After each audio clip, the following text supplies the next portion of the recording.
It's a young and fresh na Biyernes. Kasama nyo ngayon na DJ B-Boy Bibo, ang DJ na single, ready to mingle, basta walang label. Mga bes, panibagong araw, panibagong artist na naman, syempre, kanya namin kayo kamahal, di ba? Ang guest artist naman natin for today's video ay, Diyos ko, napaka-multi-talented. And pag sinabi kong napaka, as in exaggerated level, ganon.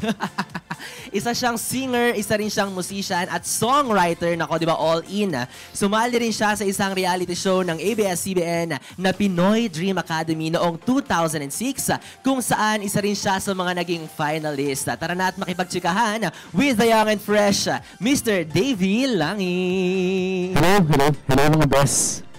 Ayan, so batiin natin, sir, yung mga nanonood sa ating Facebook Live and of course sa ating yesthebest.com.ph, ating website. Shoutout sa lahat ng mga nanonood.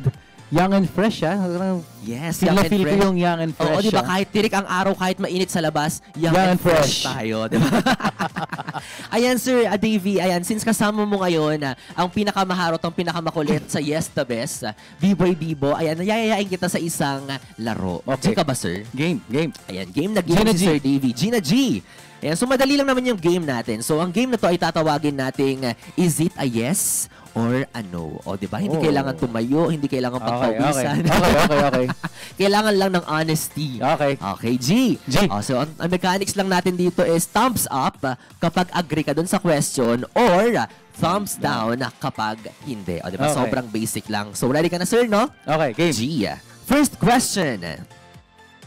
Is it a yes or a no? Naranasan ng hindi matulog o kumain dahil sa pagsusulat ng kanta? Oh, yes. Yes na yes? Yes na yes. Ah, talaga? Anong oras yan? Hanggang ilang oras yung inaabot ng pagsusulat mo ng songs? Depende, kasi parang ano yan eh. Pag nagpa-flow yung idea, kailangan wag mong bitawan. Kasi once na binitawan mo yung ideya na yon, be it lyrics or melody ng kanta, baka mamayang hindi mo na maalala. So, kailangan do not let go of that idea. Ang pinaka-best nga dyan, alam mo yung recorder ng cellphone, habang ginagawa mo siya, record mo lang kasi baka mamaya makalimutan mo. So, panghawakan mo yung momentum. Hanggat kaya. Diba? Oo, kasi ano yan eh, yung mga songs parang nasa hangin yan, kinukuha lang natin eh. Pagka nabiyayaan ka nung hangin na yon, huwag mong bitawan kasi baka may ibang makakuha. Kailan kaya ako dadapuan ng hangin na yan? Para maging creative man lang. Kasi yung pagpupuyat ko, yung mga sleepless nights ko, wala akong ginagawa. Hindi ako productive. So, next question. May type na Filipina celebrity. Tayo dyan. Sino?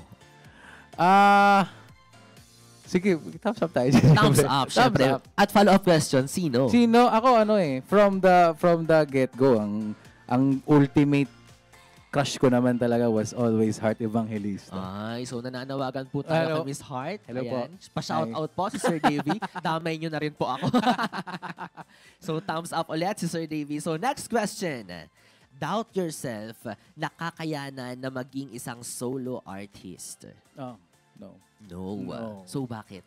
I think, lahat naman tayo merong mga sabihin na natin parang purpose in this world. Kasi hindi naman tayo pinanganak lang para magbayad ng bills, di ba? So correct. Ganyan ako ngayon. Charot.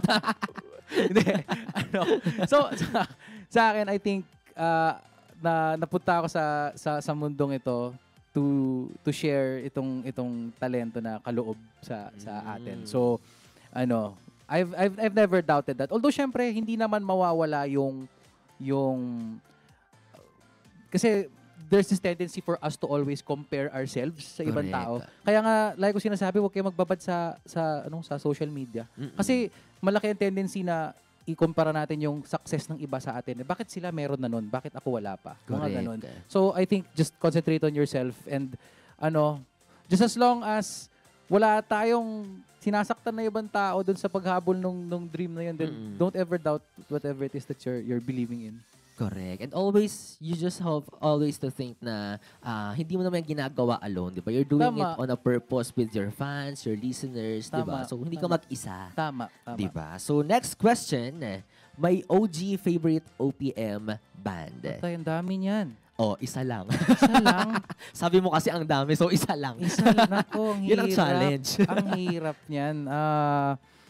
Oh, 5, 4, char. pinakamadali. Pinakamadali sagot na lang, I think it's, of course, Eraserheads. Top of mind. Top of mind. Pero Eraserheads. apart from them, sobrang dami pa eh. Oo, correct. Lalo na ngayon, di ba? Dami. Sobrang parami pa rin sila ng parami. Dami. Correct. So, next question. May nakadate na fan. Is it a yes or a no? No. If wala, ngayon sabi mo wala, willing ka ba? Hindi din. Ay, hindi. Bakit? Hindi, kasi ano yan eh. Una sa lahat, I'm married. So, okay, there's that. Married na siya. Ikalawa. So, ligwak yung question. Hindi, okay lang. Walang kaso yun. And, pero, kunwari lang, assume natin, hypothetically, hindi, single. Parang, parang hindi ko masyadong. Depende siguro kung talagang trip mo din yung tao. Sige. Diba? Pero, parang wag. Wag. Parang ganun. Parang wag na lang. daw. Okay lang. Ayan, so mangyaring nang share ka na rin lang naman ng iyong mga kwento mo. Ayan, ituloy-tuloy na natin to with our few questions pa, Sir Davey. No? Yes, so, what made you decide to enter the music industry? Actually, pag-graduate pa lang ako ng high school, hindi ko na alam ano yung course na kukunin ko ng college. Nung time na yon, ang uso ay nursing. Kung hindi ko lang kung natandaan nyo yung wave na yun na sinasabi ng mga magulang natin, alam mo, mag-nursing ka. Punta ka London. Correct. Ganyan-ganyan. Ako nun, parang hindi... Sige, pwede. Okay lang. So, actually, ang naging course ko nung college, yung unang course ko was nursing. Just because I did not know what I wanted to do. Pero deep inside, alam ko na gusto ko maging musician. So, had it not been for Pinoy Dream Academy, which was the first break that I had, and that was 17 years ago. So, medyo matagal-tagal na. 6 years old lang po ako. Saya, di ba? Saya. So, yun. Kung hindi dahil doon, I think that's what opened the doors for me na feeling ko, I have something that can translate into a career. Kasi, syempre, for example, pahilig ako mag-basketball. Pero hindi naman ako tumangkad. So, hindi ko pinursue. Correct. Parang ganon. Pero yung music kasi, parang na-feel ko na, I think I have what it takes para gawin itong karera. Kaya I stuck to that mentality. Kaya, ayun, nandito pa rin tayo hanggang ngayon. Nice. Congratulations for that. Ano naman masasabi mo para dun sa may mga skills or talented din, pero parang nagdadalawang isip or may hesitations na pumasok sa music industry? Wag na kayo pumasok ng industry. Mahirap dito. Very motivational. Hindi. So, totoo lang, mahirap to. It's a cutthroat industry. Hindi, Correct, lalo na sa ngayon, di ba? Ang dami talaga. Sobrang competition. Sobrang saturated na ng market. Ang dami magagaling. May mga bata, may mga tulad namin na medyo hindi na ganun kabata. Pero, alam mo yan, if you're ready to get your heart broken all the time, then sige, subukan nyo to. Kasi, sobrang daming heartbreak na madadanas sa na to eh. You will work on a song so diligently, tapos hindi papansinin ng tao. You will work so hard on a content or on a music video or tapos hindi masyadong mapapansin ng mga tao. If you're ready to get your heart broken millions of times and still keep going at it, then pasukin mo tong industriya. So, lakasan ng loob. Lakasan ng loob. Taking risks. Tibay talaga. So, pag-usapan naman natin ngayon, Sir Davey, ang iyong latest full-length album na Walang Plan B, na may 14 songs. 14 songs. Grabe, ang dami nang talaga namang hitik sa songs. So, pwede mo ba kaming kwentuhan kung paano mo to nabuo? Yung Walang Plan B is my second full-length album pagkatapos ng Biyaheng Langit, which was released in 2017. Binuo ko ito nung nag-start yung idea na buuin yung album na to in 2020. Kaso, as we all know, pandemic tayo. Diba? So, nawalan ng trabaho, nawalan tayo mga karakitan. Correct. So, syempre, ako bilang, this is independently produced. So, galing sa mga mabubuting kong kaibigan na tumulong, out of pocket, ika nga, yung album na ito. Kasi, ako naniniwala ako na you have to invest on yourself. Lalo na't alam mo na kaya, feeling mo kaya. Correct. Invest ka sa Basta sarili mo. tiwala ka sa sarili Invest mo. ka.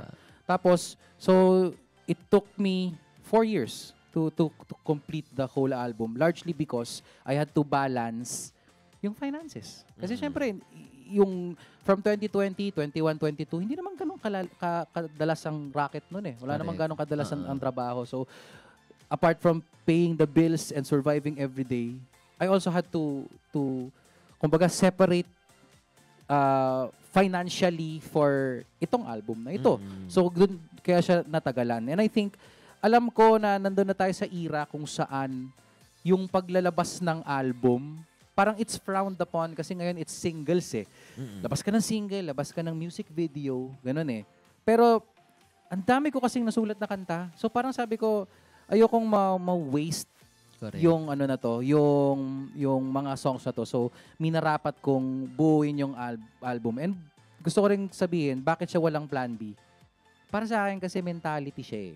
Na, kasi definitely, magandang may plan B tayo. Kumbaga fallback plan. Naalala ko yung sinasabi sa akin ng mga magulang ko na magtapos kang mag-aral para pag hindi nag-work out yung music, pwede kang mag-apply ng trabaho. May plan B. May plan B.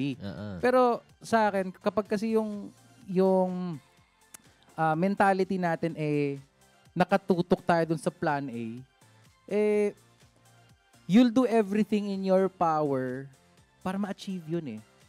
Yun yung ano eh, parang if your back is against the wall, then you'll do everything para to survive a certain situation. And I think ganun din siya para sa akin. Parang, yung pakiramdam ko nung nag-start ako when I was 19 years old. Hanggang ngayon, ganun pa rin yung love ko for what I'm doing eh. So, kaya inisip ko na if the mentality is walang plan B, then I think walang imposible. Correct. O grabe yung consistency, 'di ba? Since 19 until now, ganun pa rin yung pagmamahal niya sa passion niya, 'di ba? Sa music, 'di ba? Yeah. So balita naman namin, Sir Davey, mahilig ka raw sumali sa mga songwriting competition. Syempre, kahit naman ako may ganyang talent, 'di ba? Ilalaban ko talaga yan kahit kanino. Yeah. So sa tingin mo, ano yung fulfillment na naibibigay sa iyo ng mga pagsulat ng kanta? Number one, sa songwriters kasi, expression eh. Form of expression siya. Kung halimbawa, kung sa mga dancer eh, pag gumalaw sila, doon sila nakakaramdam ng saya. Sa amin, it's our form of expression and also, ang songwriters kasi storytellers yan eh. So, hindi mo lang kinukwento yung sarili mong kwento. Pwede mo ikwento yung kwento ng ibang tao at yung nangyayari sa paligid mo. And itong mga songs na ito na nasusulat mo, wala ka na sa mundo, buhay pa yung mga kanta. Correct. Diba? So, ito yung totoong sinasabi nilang, I know it's cliche, pero ito yung sinasabi nilang forever. Kasi, once a song is written for you or about you, then kahit wala ka na sa mundo, yung song na yun existing pa rin. Correct. Timeless. Timeless, diba? O, diba? And sabi mo nga, form of expression, hindi lang ikaw. Hindi lang. Diba? So, yung makakatulong ka rin sa iba na ma-express yung feelings nila through your song. Tama. Yun yung pinaka-fulfillment niya. Tsaka syempre, yung binabayaran ka para gawin yun. Correct. Yun, Yun naman diba? talaga yung mahalaga. Yun yung pinaka-masaya. Kailangan bayaran Diba? tayo para dyan. Nag-e-enjoy ka na, kumikita ka ba? Correct. Sana all. So ngayon naman po, I'm giving you the floor to promote your album and your social media platform sa ating mga best out there. Yon, mga best, maraming salamat. Gusto ko lang i-promote, the album is already out. Ang title po niya ay Walang Plan B. Hindi po siya Wala Nang Panlaba. It's Walang Plan B. It's 14 songs written by yours truly. Some of it collaborated with Therese Villarante Langit. Ibang mga kanta ron. I also work diligently with some of the top musicians in the country. It's a kumbaga para sa akin, baby ko ito, so sana mahalin niyo yung baby ko. Tsaka mahalin niyo ako. Nandun lang siya. It's on Spotify. You can go, please do check it out para ma-experience kong mag-post sa social media ng wow, 1 million streams, mga ganon, para feel na feel ko. Tapos, socials, yun lang po. Facebook, Davey Langit. Instagram, it's at I am Davey Langit. Parehas lang yan sa Twitter, sa TikTok. On YouTube, it's Davey Langit Music. And ayun, basta pag nakita nyo lang ako sa labas, kalabitin nyo ako, say hello. and give me money. Damay nyo na rin po ako. Yan! And there we have it, mga best. Sir Davey Langit. And of course, ngayon naman, kung nabitin kayo sa ating usapan, syempre huwag kayong mag-alala dahil extended ito ng kantahan with our guest for today, Sir Davey Langit. So ito na, bibigay ko na sa inyo si Sir Davey. Okay, sa inyo na siya. Yes. Haranahin na niya kayo. So, kalma lang kayo dyan. Relax lang sa chest. Again, this is DJ B-Boy Bibo para sa ating Yes, the Guest. Enjoy! The song's called Wag Nang Magsulat ng Kanta. Maghanap na lang kaya ako ng ibang trabaho, buwan ng sahod na sigurado. 9 to 5 na empleyado, teller dun sa bangko. May SSS, pag-ibig, samut-saring benepisyo, magnegosyo na lang kaya ako ng isda. Magbukas na lang ng panaderya,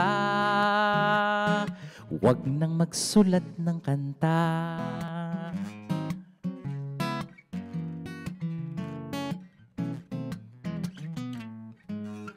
Pag nagkaganon, hindi ko na po problemahin ang YouTube hits o Spotify streams. Di na mababahala kung hindi man to kumita. Di na mababalisa kung ang ticket di mabenta. Mag-aya sa show, wala namang nagsisipunta. Iisang lamesa, nanay ko pa.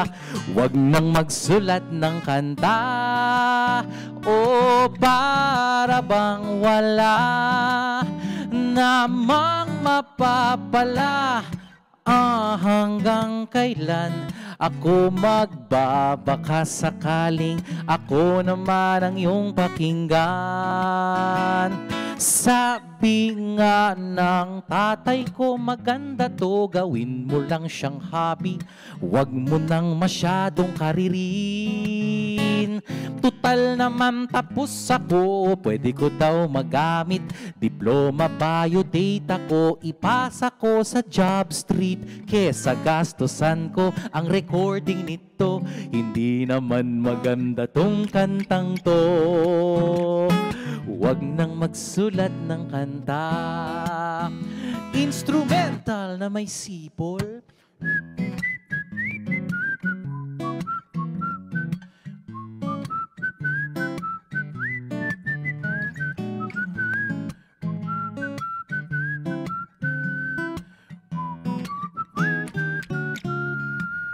Ba't ba ako nagsusulat ng kanta? O tinanggap ko na ang katotohanan na ako'y pinanganak upang umawit, maggitara, magkwento, magsulat ng kanta. At akin ang napagtanto sa modulation na ito, di ko kailangan ng ibang trabaho. Alam ko na ito mula nung bata pa ako. Kahit mahirap gagawin ko to hanggang sa pagtanda ko. Alam kong di ako ang pinakamagaling, pero gagawin ko pa rin. Magsusulat ako ng kanta, pasasaan ba? Magsusulat ako ng kanta, tuloy-tuloy lang. Magsusulat ako ng kanta, oh, magsusulat pa rin ako ng kanta.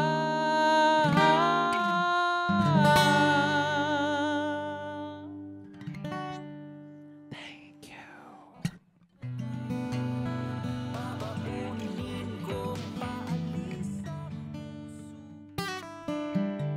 Okay, this next song is the carrier single from this album. It's called Wakas. Sana po magustuhan ninyo. Ito na ang huling gabi ng aking mga paghigbi. Napakadali aking mundo sa'yo na lang umikot. Napakahirap ngayong kailangan ko na ang lumimot sa ating walang hanggan, na hanggang dito na lang talaga. Babaunin kong paalis ang puso ko, magpapaalam na sa'yo. Paalam na, magpapaalam na sa'yo. Paalam na, salamat na lamang, salamat na iiwan ng alaala mo. Magpapaalam na sa'yo. Paalam na, mapapagod din pala akong isipin kasalanan ko, kung bakit ba nung dulo ay di na ako ang iyong pinili, at ako'y naiwan dito na nagbabaka. Sakali pa sa ating walang hanggan, na hanggang dito na lang talaga. Babaunin kong paalis ang puso ko, magpapaalam na sa'yo. Paalam na, magpapaalam na sa'yo. Paalam na, salamat na lamang, salamat na iiwan ng alaala mo. Magpapaalam na sa'yo. Paalam na,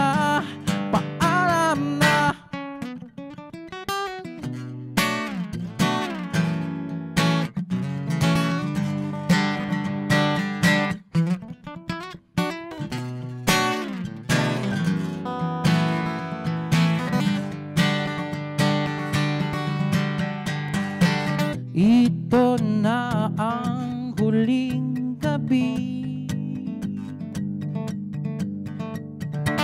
Ito na ang huling gabi. Babaunin kong paalis ang puso ko, magpapaalam na sa'yo. Paalam na, magpapaalam na sa'yo. Paalam na, salamat na lamang, salamat na iiwan ng alaala mo. Magpapaalam na sa'yo. Paalam na,